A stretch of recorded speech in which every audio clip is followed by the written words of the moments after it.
All right, we're going to get started with our post-race media availabilities for today's Ticket Galaxy 200 here at Phoenix Raceway with the NASCAR Xfinity Series. We are joined by two of our drivers who have made the championship four and will be contending for the series championship in Miami next weekend. We're joined by number 7, Justin Allgaier, driver of the Brandt Professional Agriculture Chevrolet, who finished 10th, and also Daniel Hemric, who finished 5th in the number 21 Smoky Mountain Snuff Chevrolet. Gentlemen, why don't you just take us through it, what it means for you guys to be in the championship four? You know, obviously, when we start the season at Daytona, this is the ultimate goal. But there's a lot of laps and a lot of struggles that go on between that. So, really proud of our guys. You know, we knew that we had put enough points in the bank today that we needed to have 2 really good stages, and not sure that we would have put ourselves in position to. We weren't sure that would put us in position to make the Final Four, but ultimately that was the case, and just had a solid car all day. Ran up front, did what we needed to do. Unfortunately, had a rough pit stop at the end there, and had to go quite a ways further back than what we felt like we could have finished. But really proud of William. To have a junior motorsports sweep here at Phoenix this year, pretty incredible, and I feel like we're bringing really quality race cars to the racetrack every week, and that's what we're going to need next week to battle it out with this guy and my other 2 teammates for a championship. And Daniel, a little bit more drama for you. Yeah, you could call it that. Just so proud of everybody, not only today but all year. We've overcome so much as a group, all of our partners that have stuck with us and kept believing in us and giving us faith, and all the stuff we need to get to the racetrack every week. All comes down to a restart with 10 or 12 to go, and everybody's heart's on the line, everybody's season on the line. So so proud of these guys. Glad we could prevail. It was our last race with Smoky Mountain Herbal Snuff Chevrolet on the car, and to know that we could race like we did, race with a 0-0 there at the end, knowing the point situation. And I know we both were giving it all we could. We didn't take a breath at all, probably the last 5 or 6 laps. And that's why I had to have Justin go first so I could catch my breath. But it's been fun battling all these guys all year. It's really cool to know that 4 Chevrolets when we go for a championship at Homestead. So hats off to our manufacturer that supports us and gives us stuff we need to get to the racetracks. And it's been a while since Richard Childress Racing was able to run for a championship. So proud to be able to do it for him this year. And we're also joined by another championship 4 driver, Elliott Sadler, driver of the number 1 Cessna Chevrolet, who finished 18th today. Elliott, we were just giving each of you guys a chance to talk about what it means to make the championship 4 and run for the title in Miami.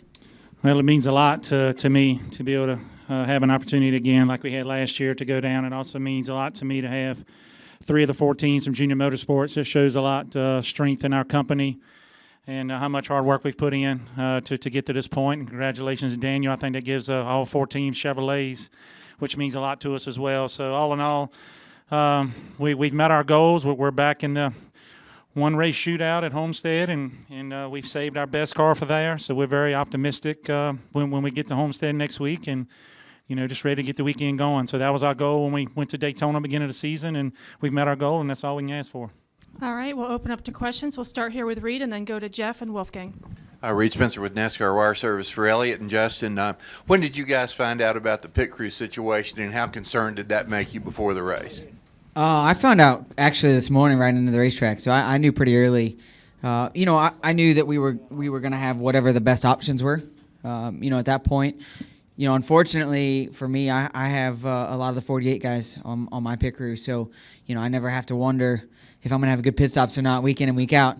And so today obviously was a little bit of a change of that, but the guys did a good job. I mean, the last pit stop, obviously we had some struggles, but throughout the course of the day, we had good stops. So, I think in this sport, you got to rise to the occasion. And I think that, for us, we knew what was on the line, and we just went out there and did what we needed to do, and it all worked out in the end. And if it hadn't, obviously, it would have been a lot bigger story in my mind, but it didn't affect us, and we can come out of here with a great shot at a championship next week. We'll go to Jeff.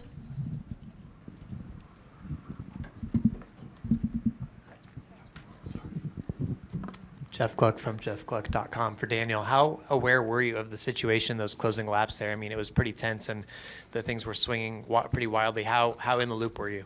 Yeah, so we never really talked about it much up until about 20 to go. About 5 laps before that last caution came out, I was made aware, like, hey, we're 4th in points. We got to finish in front of 0-0. Just take care of it. And we kind of lost the balance there on the end of that long run. Our long runs were kind of our strong suit, but even with our balance the way it went, I thought we'd be fine if we just stayed green. So when the caution came out, it's like, oh gosh, what do we do? We struggled all day, taking off on restarts, and took about 12 laps for our car to come in, and that's about how many we had to go. So great job by Randall for calling for 2 tires. Hopefully the goal was to tighten us up so we could at least take off with a little bit more speed and maintain a little bit better track position. And the 00 and 18 were coming so fast, and I knew I was okay if the 00 got by me if we finished right behind him, but didn't make sure he didn't pass nobody else.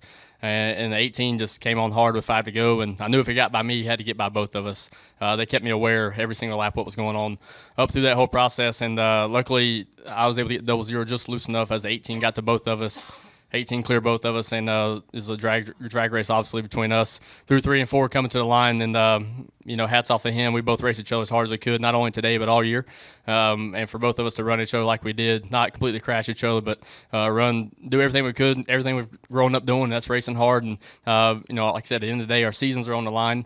Everything the guys prepare for, like Elliott said, from Daytona to this point, it all leads to one lap, one moment. That's what this playoffs is about, and it's rising to the occasion. I'm glad we did that today. We'll go to Wolfgang, Bob, and then Chris. A question for Justin. I have a follow-up from Reed. Can you give some more details? What happened exactly with the pit crew? Why they was not able to come yet to Phoenix? Yeah, unfortunately, on the way here this morning, the teams are all headed here, and they got a light on the dash of the plane and decided that it was in their best interest to kind of get on the ground and make sure that it wasn't anything that was going to be catastrophic. And so they landed the plane. Obviously, at that point, it was because of the time change and because of the way that everything was going on. There really wasn't time to send another plane from the Charlotte area.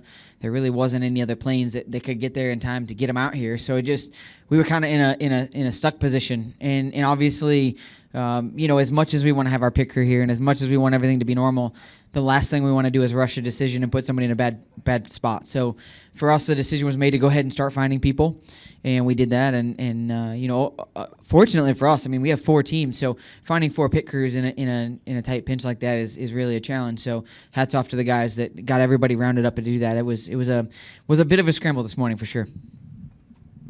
We'll go to Bob, Chris, and then Jim. I have a couple. Bob Pockers, ESPN. I guess, Elliott, can we get your views on the whole pit crew situation? And did you or Justin, did you guys start calling people that you knew, or does Ryan Pemberton just handle that and you don't even mess with it? Yeah, the head guy at Hemric was on the ball this morning, and we're very fortunate that the truck race was here last night. We have a lot of guys, I could say, in the farm system that were pitting trucks and things last night that were staying over and we're going to fly back tonight. And so they were here in Phoenix. So if the trucks were not here last night, we would have really been out of luck.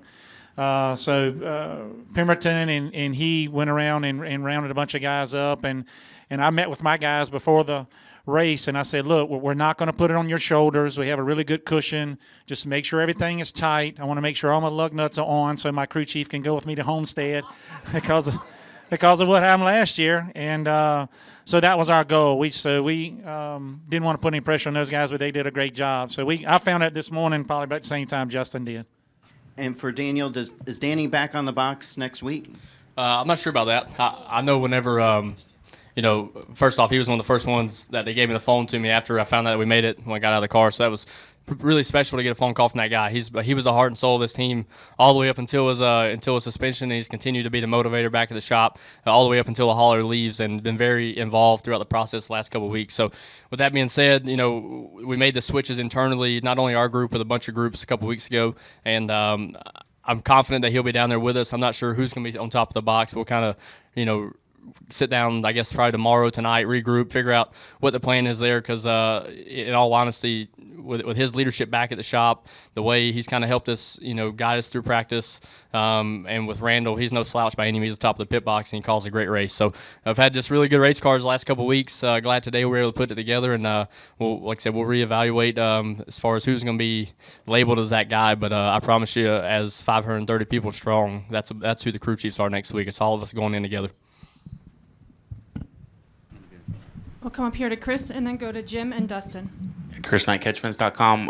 About to stole my thunder, so I had to come up with some real quick. But your rookie season in Xfinity, you went through the highs and the lows. can you describe what those last moments were like inside the cockpit? Were you starting to get nervous or edgy or anything like that? No, that's kind of when we all start racing, for me, it was at 5 years old. It's those moments is what's kept us in this. That's what the driving desire is every single day, to wake up and do this.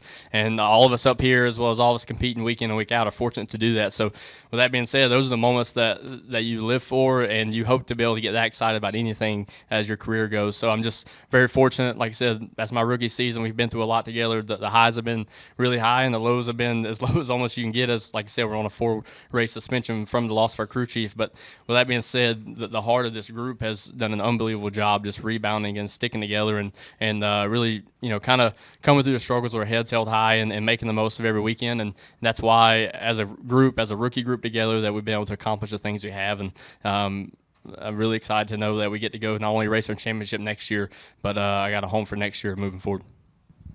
We'll go to Jim and then Dustin. Jim Utter, motorsport.com. For Daniel, kind of a follow-up. You clearly have had your best performances as this season has wound down. Does that give you some confidence that having made it in on the last race, you have a chance to come away with the championship next weekend? Yeah, absolutely. I think that's a goal, is to continue to get better. And if you're not going to be as good as you want when you start the year, the best thing to do is be as good as you can be and be your best that you are at the end of the year. And that's what we've done. So I'm proud of that. And it hasn't been without struggles. Like I said, we've spent many sleepless nights at the shop. Everybody's sitting down, having powwows, trying to figure out, we're all a bunch of racers, so trying to figure out what direction we need to go as a company to make sure we get to experience more moments like this. That's what this company's been around. Everybody knows the history of RCR, and in all honesty, we just haven't had that many high spots as of late. So I'm happy to know that we're going in the right direction. I'm really excited to know that I'm a part of it, a small part of it at that. So we're going to continue to hopefully get better, and hopefully we save our best for last next week. We're going to wrap up with Dustin. Dustin Long, NBC Sports. Daniel, as you alluded to, you had the suspension of your crew chief and others.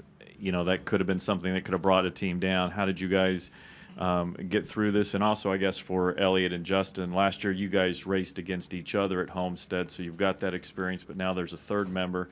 How does that change, or is it just kind of the same thing times 3? For me personally, like you said, anything going through like that as a group, it's either going to either going to do two things. It's going to break you, or it's going to make you stronger. And I feel like we all rose to the occasion and made sure that we kind of locked arms and attacked every weekend together. And by doing that, it's why I'm fortunate enough to sit up here right now and have this conversation about racing for a championship. So, those moments in life are big enough, not only for racing, but just character building in itself, and trying to keep motivated to be a better person tomorrow than what you were today, and know that if you can do that time and time again, there's light at the end of the tunnel. So we're going to continue to work that direction, and know that we'll have all hands on board going to Homestead next week. And I think on our front, between Elliott and I, last year, we had a lot of fun all the way up to Homestead. We worked really well together. And we shared notes and did all the things that we needed to do through practice at Homestead. And it didn't change when we went into Daytona this year. We just added 2 more full-time teams. And to be able to put 3 teams in the playoffs, I think that's incredible. To have 75%, I hope Dale's proud. I hope everybody at Junior Motorsports is proud, because, this is a big deal. And I said at the beginning of the year, I thought we had 4 cars that could make it, and we got darn close to that. We got 3 of us in. And the note sharing, the camaraderie, the pumping each other up. I think I'm as happy for William winning today as I was if I could have won. And I think that really shows the depth of this race team. And we may lack in some areas, but I can promise you it's not for continuity amongst all 4 of our race teams and pushing each other to be better. Yeah, I think one thing we've done good is work together, and it starts with us as the drivers. And Justin and I have had a great relationship last 2 years, and we didn't change anything this year. And William really stepped into his role seamlessly. And we had a meeting before the race today, before drivers' intros, and talked to each other about what the goal was and what we need to do as 3 teams and how we were going to help. And we're going to share information all the way to the end. I think at the end of the day, it helps all of us, and I think it's because we're all racers first, and we understand the more knowledge that you have and the more information you have, the better decisions you can make. And then it's just up to may the best man win once you get on the racetrack. So I was proud of us sharing information today before the race started. We even got a group text from our boss man, even though I'm not going to tell you what it said. And it kind of all got us on the same page moving forward, and it kind of worked out in our favor. So all in all, it was a great day for us, and I feel like like we're saving our best for last. All three of us got some really good race cars that we're going to take to Homestead, and one of us needs to close the deal for our race team. All right, gentlemen. Well, thanks for joining us. Congratulations on making the Championship 4. We'll see you next week in Miami. We're going to continue with our post-race media availabilities for today's Ticket Galaxy 200. Here at Phoenix Raceway, we are joined by our second-place finisher, Ryan Blaney, driver of the number 22 Discount Tire Ford. Ryan, why don't you just take us through your race there a little bit? Well, you guys made me wait. I figured I'd eat. Sorry. Yeah, it was a good race for us. Honestly, I thought we had a really good car, and we got it better each run, except for the last one, really. I thought our long-run speed was really good, and we came in and got 4, and I was kind of free taking off each run. So we short-fielded a little bit. I thought that was going to be enough to tighten us up, and we just needed more. So, and the 9 got out front, and we couldn't run them down. I was really, really loose. So that stinks. We figured out a really good way to lose these things. We finished second a lot this year in that car. So that's unfortunate, especially when we had a great car today. But it's the way it goes sometimes, and it stinks. But like I said, hopefully that car's in the Owners' Championship, so hopefully it can go and win that thing next week at Homestead. That'd be great. All right, we'll open up to questions for Ryan. Please raise your hand. We'll get a wireless mic to you. We'll go here to Jeff. Jeff Gluck from jeffgluck.com. I only have a question because I feel bad that you waited for so long. But your cup practice today, it looked like you and Brad were kind of together on the charts a little bit, and it looks like he's struggling a little bit. How much faith do you have that you guys can get back up where you need to be by tomorrow, or are you concerned at all? Yeah, I didn't think our cup car was very good today, which kind of, was let down a little bit. Frustrating day on that side, but hopefully we can all work together. We have a meeting right after this, so we'll see it in spots where we can get better and compare some notes between all three of our cars, and you never know. So, but that wasn't where it needed to be today. But hopefully this race maybe helped us out a little bit, kind of seeing where the track went. So we'll see, but we definitely need to be better on that side for tomorrow. Honestly, we weren't great in race trim all weekend. Even when we unloaded on Friday, we weren't great in race trim, and obviously qualifying trim went well. But race trim, we've just struggled a lot and been struggling to find speed. So, and anything we've done hasn't really changed the balance up very much, which is probably the most frustrating part. You change everything, and I can't really feel any difference, and it's still just slow. So hopefully we can figure something out tonight and have something for them tomorrow to at least be halfway competitive. Any further questions for Ryan? All right, Ryan, congratulations on that race. Good luck tomorrow. All right, we are joined by members of our race-winning team. The number 9 Liberty University Chevrolet, we have car owner Dale Earnhardt Jr. and crew chief David Ellens. Dale, you have 3 cars in the Championship 4, pretty good for junior motorsports this year. Why don't you just talk about what that means for the team? Well, we're really nervous. So somebody asked me if I was excited, and I'm like, we haven't won yet. We're still, we got to get to the track, see what kind of speed we have, see how the cars drive, get through the whole weekend up to the point to where we put the cars on the grid, and hopefully everything goes in our favor. We'll be prepared and ready to go, but we have the RCR guys are going to get their best car ready to go and give their team an opportunity to win. And you see how hard they're willing to race. Those last couple of laps, that was really exciting to see. So that they're going to bring everything they can. So it's going to be a difficult challenge in Homestead. Considering how we ran there last year, though, I do have a good feeling about our cars being competitive and having the speed that we need to win a championship. And that's going to be an interesting race. And Dave, from your perspective, bringing a rookie to the Championship 4? It's really exciting. We set out this year and had the hopes to do this, and we were able to follow through with it and accomplish most of the goal. So we made it there, and hopefully we get to compete and win the championship next week. That's the goal. All right. We'll open up to questions here. We'll start with Reed and then Jim and go to Bob.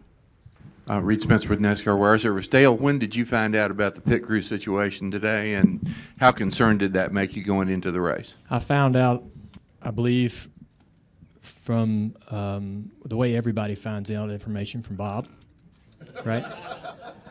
Wasn't it you that tweeted? Yes. So Bob, he's the source of information, and I freaked out when I heard it. But you know, I'm not behind the scenes by any means, working on our Cup car all weekend and so forth. I get so comfortable with, we got guys like Dave and as a crew chief, you get so comfortable because they do such a good job, and you rarely ever have anything that crops up that's like, what's going on? What are we going to do? So I was real surprised by that news. But I was assured that we had people here that could get in there and do the job. And to be honest with you, they did. I mean, give those guys a lot of credit. We had some issues on pit road, but I don't think that many of them, if any, were anything to do with the guys that stepped up and stepped in the roles today that they had to fill. So, those guys deserve a lot of credit for jumping in at an opportune time and making the best of it and helping us get through this afternoon.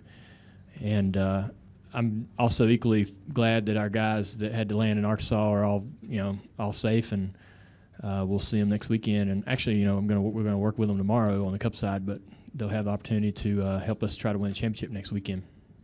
Before we continue with the questions, we are now joined by our race-winning driver, William Byron, who is a member of the Championship 4 and will be contending for the championship in Miami next week. William, why don't you just take us through those last couple of restarts there?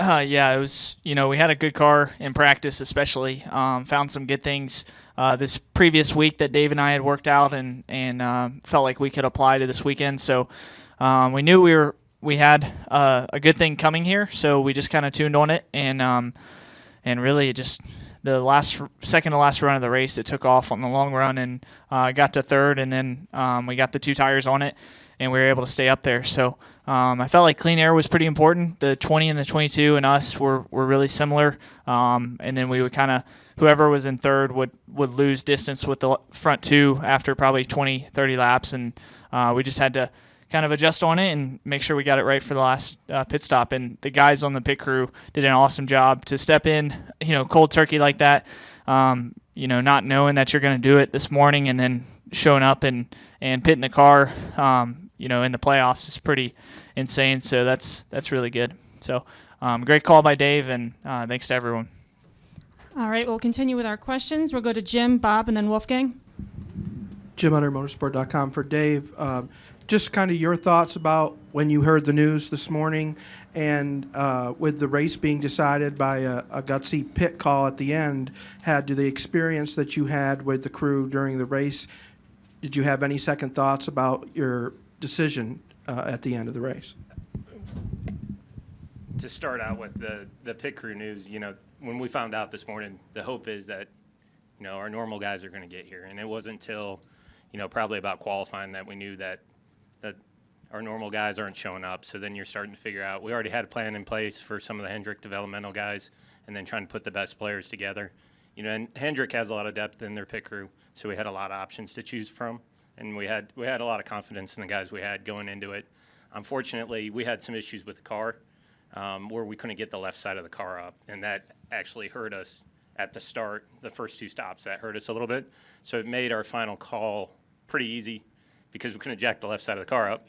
So we put right side tires on it just to keep the track position. We'll go to Bob and then Wolfgang and Sam. Bob Hocker, ESPN. Dale, why not bring these guys in on Friday? Oh, man, I don't really have anything to do with all that. I just sort of I get to come to the media center when we win.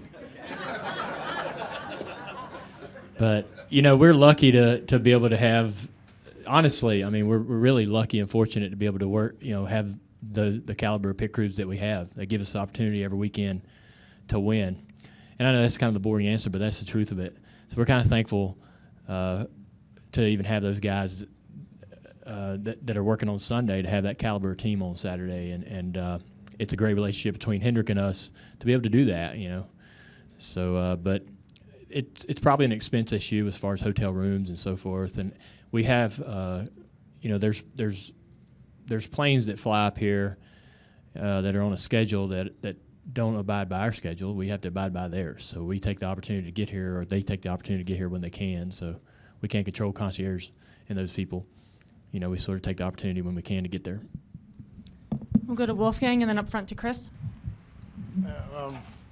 Question to William. First of all, congratulations. I hope the question is not too personal. Last week in Texas, I bumped into my old friend Max Pappas, who's also here, and he told me he's coaching you. Can you tell me in more details how this cooperation came up? Because he was a very, very popular open-wheel driver back in Europe before he moved to America, and that was very impressive and to know for me that he's coaching you. Can you give some more details? How is the cooperation working at the race weekend? Yeah, so Max and I, a lot of people know Max makes all the wheels for really the whole field out here. So, we met probably 4 years ago, and I was just starting out in the K&N series, and we went up there. We're getting a few wheels, and we wanted to talk to each other. And I knew he had done some things in the past with some coaching and also just his background on the driving side. And we just hit it off. And we've really been training and doing things during the week and for the last few years really, and working towards what we need to do better, what I can do better. We kind of look back at the races, stuff like that. So it just kind of gives me a second opinion on what I'm doing. And it's just working out really well. So can't thank him enough for being here and really helping me out and being kind of another eye for me to see what I'm doing. Chris? Fans.com. William, were you surprised you were able to hold off Eric Jones and Ryan Blaney, knowing how dominant they were in the first two stages? Yeah, I mean, I think our car was definitely really good on the short run. Our long run speed, I think, was just about me not building the air pressure. I felt like the last long run I found a little bit to keep the right front under us, and then after that I just kind of went into what we did in practice and kind of drove it like I was in practice. With the short run speed we really had a lot for 15 laps, so it was perfect for us, and I really felt like we were just as good as them, and we just needed the track position. We'll go to the back. Follow. I mean, Dale, what does it mean to have Chevrolet all in the top four going to Homestead? Yeah, I think. Sorry, I can tell you that it means a lot to us to even have that Hemric's in, that it's a Chevrolet, all four Chevrolets. When I was talking to Allgaier and Elliott, that's one thing that they said. It's awesome that we got all Chevrolets in this thing. So I've grown up in a Chevrolet family. It's as important, to me that Chevrolet has success as it is that we have success. So that's you kind of become part of their family, and there's a lot of passion behind their trying to get them to victory lane, and so that's important to us. And hopefully we can be the ones that get them that championship next weekend. But they got to be excited knowing that regardless of who wins it, they'll be able to be up there on stage accepting the trophy. Yep. Is this on? John Haverland with ESPN Albuquerque. I'm glad Wolfgang brought up that question about you and Max's relationship, because I was wondering if he's going to help you as you move to the Cup Series next year. Is he going to have a role with you at Hendrick Motorsports as well? I think definitely during the week with me. Really he's always coached me, so I think it's more what I can do better, not what the team, we just leave that. That's my job, to communicate with the team. So, I have a direct communication with Dave and all the guys, and then if I have questions in my head about what I'm doing or what I'm asking for in the car, then I go to him on the side. So that's kind of how it's worked for us, and like I said, you need those kind of people. I watch a lot of their sports, and some of the guys have different people that they want advising them, and just as second opinions, second eyes. So that's what I use them for. We'll go to Jim and then Sam. JimMutterMotorsport.com. William, before the start of the playoffs, you were recalling the gut punch you felt here a year ago. How much different does today feel? Yeah, last year sucked. that was terrible. So we had great trucks last year. Rudy did an awesome job, and that team had been together for a few years and just kept building.